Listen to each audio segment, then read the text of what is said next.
बात को आगे बढ़ाते हैं कि केगल कंप्यूटर जो कंपटीशन का विनर होता है वो किस तरह सेलेक्ट किया जाता है। केगल के हर कंपटीशन के अंदर एक लीडर बोर्ड होता है। जब जो भी आपको एक्यूरेसी का स्कोर मिलता है उसको आपको इम्प्रूव करना होता है और रियल टाइम के ऊपर लीडर बोर्ड को अपग्रेड कर रहा होता है। आपका सोल्यूशन आपकी कंपीटिंग जो भी टीम है, जो भी इंडिविजुअल है, उससे बेहतर काम करता है। आपका रैंक ऊपर आ जाता है, उसका रैंक नीचे आता है और तमाम की तमाम चीज़ें आपकी प्रोग्रेस नज़र आ रही होती है।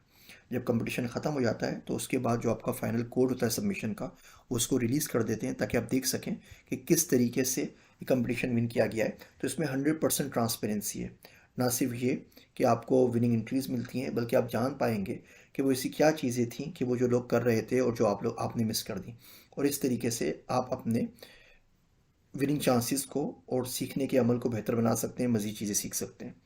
यहाँ तक भी होता है जब कंपटीशन बिल्कुल क्लोज रह जाता है और उसमें 2-3 दिन रह जाते हैं, तो जो 2-3 लीडर बोर्ड पे टीम्स होती हैं जो कितना अच्छा परफॉर्म नहीं कर रही होती हैं, मिसाल के तौर पे मैं और आप काम कर रहे हैं, आप अलग से काम कर रहे हैं, मैं अलग से काम कर रहा हूँ और एक तीसरा बंदा है जो हमसे ज़्यादा अच्छा काम कर रहा है। तो हम कंपटीशन ख़त्म होने से पहले क्या करेंगे, एक हफ़्ता पहले हम दोनों आपस में बात कर लेंगे कि हम दोनों मिलके अगर कंबाइंड कोई कर्नेल जमा करा दें जो उसको बीट कर सके तो मिलके कर लें, प्राइस आधा आधा कर लेंगे। इस तरीके से कंपटीशन के एंड के ऊपर बहुत ज़्यादा कोलैबोरेशन हो रही होती है, जहाँ पे आप कंबाइन हो रहे होते हैं, अपने काम को आप जोड़ रहे होते हैं माइक्रोसॉफ्ट के, गूगल के, फेसबुक के, एनवीडिया के और दुनिया के बेहतरीन डेटा साइंटिस्ट के साथ। ना सिर्फ ये कि आपको विनिंग प्राइस मिलता है, बल्कि आपको सीखने का भी बहुत कुछ मिलता है और वो ही लोग आपको कल कला जॉब के ऊपर रिकमेंड कर सकते हैं, अपनी कंपनीज में जॉब दे सकते हैं, लेटर ऑफ रिकमेंडेशन दे सकते हैं, जो इमिग्रेशन से लेके जॉब हासिल करने तक तमाम चीज़ों में आपको काम आते हैं। सबसे बड़ा बिगेस्ट कंपटीशन अभी तक जो हुआ है वो हेरिटेज हेल्थ प्राइस था, जिसमें $3 मिलियन दिए गए।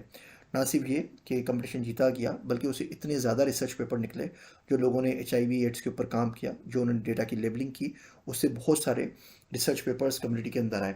तो ये देखिए एक कमर्शियल प्रोजेक्ट था जिसमें लोग प्राइस के लिए आए, लेकिन उससे साइंटिफिक कम्युनिटी के अंदर, scientific store house of knowledge के अंदर बहुत सारी चीज़ों का इजाफा हुआ।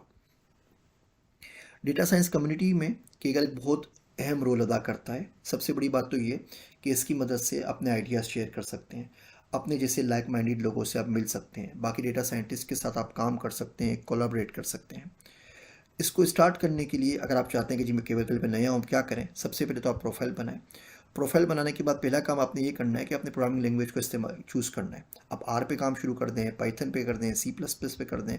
सबसे अच्छी सपोर्ट पाइथन की है, तो मैं आपको रिकमेंड करूँगा केगल के ऊपर आप पाइथन पे काम करें।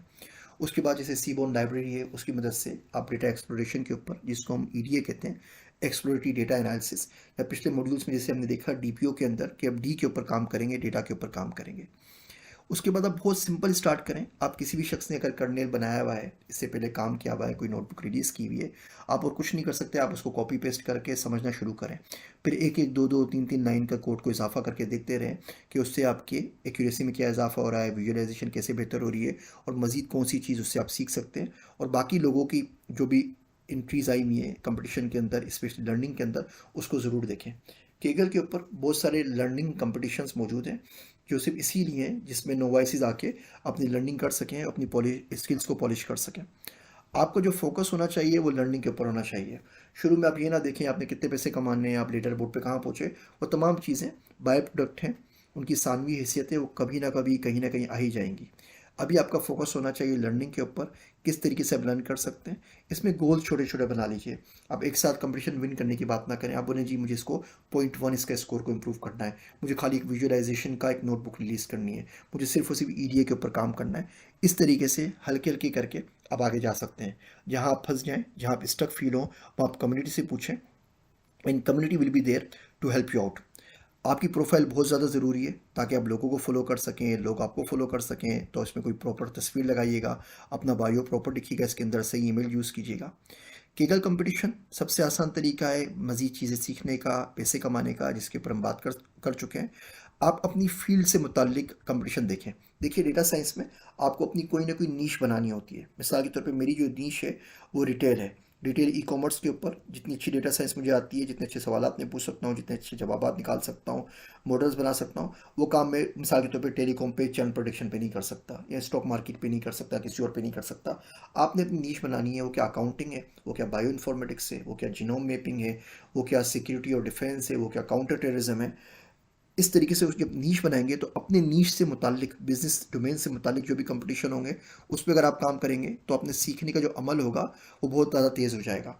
इसमें जो बाकी स्लाइड्स में स्किप कर रहा हूँ, ये तमाम डिटेल्स हैं जो इस किताब के अंदर बहुत आराम से पढ़ सकते हैं। अब बात कर लेते हैं प्रोग्रेशन सिस्टम्स की और रैंकिंग की। इस बात को अगले लेक्चर में आगे बढ़ाते हैं।